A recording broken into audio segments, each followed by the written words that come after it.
fantastic organization, actually a nonprofit, that some say bridges the gap between health and hope. I love this organization, Mary. It supports economically vulnerable working women when they face medical problems. And who we have here is President and author Dr. Lois Frankel, ladies and gentlemen, and she's about to talk to us about this wonderful Bloom Again Foundation. Good morning, Doctor. Good morning. Thank you so much for having me. Absolutely. I love Bloom Again.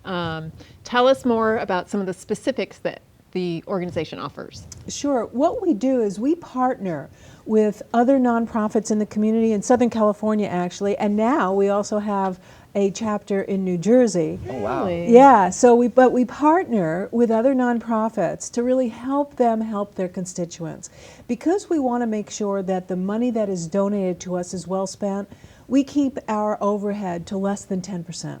Wow. And to do that, it means we can't vet the people that want the money. We can't vet them ourselves, but we know that the people in the community can vet them. So for example, Santa Barbara Cancer Center, they're a partner of ours. We have one contact there, her name is Mary Solis, and when Mary makes a referral to us, we know she has vetted that woman to make sure that the woman meets our criteria. And the criteria for getting funding from Bloom Again Share with us. is you must, A, have a medical challenge, either a personal or a family medical challenge that is acute rather than chronic.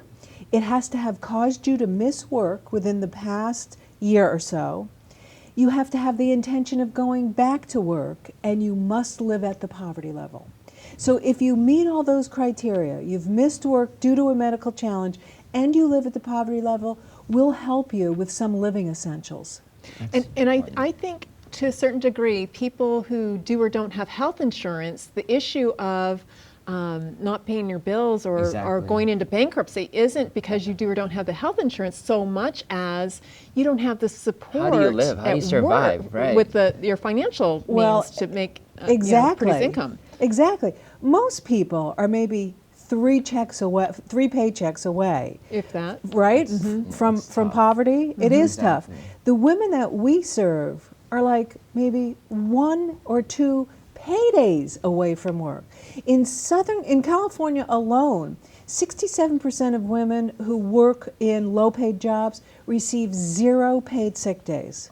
Now, look, any of us could think about if we missed 1 day of work, it probably would make a big difference to us. For these women, if they miss 1 day of work, it's everything. Their utilities will be late, they'll be short on rent, they can't put food on the table.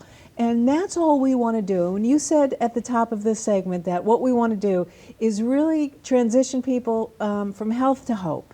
You know, we want people to see that you can get healthy faster if we provide you with some financial assistance. It takes that burden off.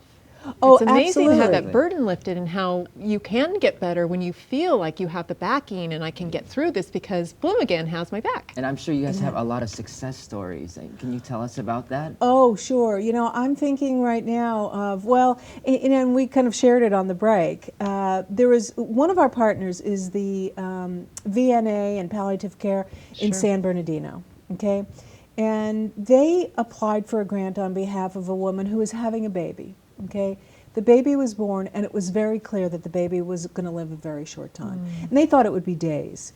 Well, it turned out the baby lived a few months, but the mother quit her job because she wanted to stay home and care for this dying baby. Of course. Which absolutely was the right thing to do. There is a father in the home, but they needed both salaries to make it, and they couldn't make it on one salary. So we paid for the rent for, I think it was just 1 month, so that she could stay home with that baby and then go back to work. And that's just like one example of someone that we've helped. There was a woman early when we started out, the Dolores Mission over in East LA. They're a partner of ours. And there was a woman who sold churros on the street corner of Los Angeles. That was her work, right? She's self-employed, right? She's so if you're not working that day, you don't have any income. You have no income. And so when she hurt her back and couldn't work, there was no money coming into the household because she didn't have a partner and she had children. So we helped her with a rent. Another quick story is, never forget this one because it was Christmas Eve a couple of years ago, and I'm kind of finishing up and getting ready to go away for the week, right? And I'm so happy that, I'm almost finished with my work here. Somebody calls happens to be from Dolores Mission again, and said there's a woman that they're going to be turning off her utilities today if someone can't help her pay for them, and she just had a hysterectomy, can't work. Then I'm thinking, all right, so I guess what I can do is spend another few hours figuring this out. How do I get the money to the utility company before they close on Christmas Eve? And sure enough, literally, Bloom Again kept the lights on. Wow. So this is exactly why Bloom Foundation received an award recently, I heard. We did, from Pasadena Weekly. It's a reader recommended best local charity. Absolutely. Bloom Again Foundation. How do people get involved with you or donate to Bloom Again? Well, they can get involved in a number of ways. Right now, I'm very excited because the board of directors is having a matching donation challenge. So the board will match up to $25,000 of any money that is donated between now and December 31st. That's fantastic. So all someone has to do is go to bloomagain.org, and that's bloomagain.org, and donate right online, and that donation will be matched. What we really like to have are recurring donations, and I say to people, who can't afford $25 a month? Right? Sure. Who among us, Sure. who among who's watching this can't afford $25 a month? If you make a recurring donation, that's really helpful to us because we do grant applications, obviously, and when they see how many people support us on a monthly basis, that increases our likelihood.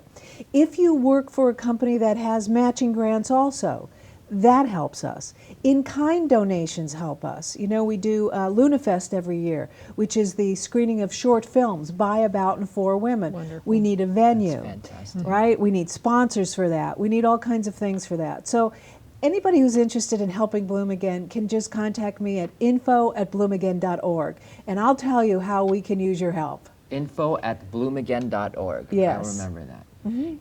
Give me one last story of inspiration and hope from. Oh, I'm thinking of this woman, and this one just touched my heart so much personally. It was a nurse at Cedars-Sinai Medical Center, okay? The nurse contracted, and I forget the name of the disease, that is the disease that's is flesh-eating. She lost all of her limbs to this disease. Here's a woman who didn't have a lot of money in the bank because she was a young nurse. So she was very quickly at the poverty level, had no resources, and all she wanted was some money for rehab so that she could go back to work. Amazing. And so Bloom Again actually paid for 3 months of rehab to help this woman get back to work. She wasn't going to get her limbs back, but she could go back to work. That's what she wanted, and that's what we wanted for her. Dr. Frankel, thank you so much for your work at bloomagain.org. Thank you so much for having me. Thank you. And up next, we have the Taste of Sunrise with Chef Marla. And she's going to make some garlic hummus next.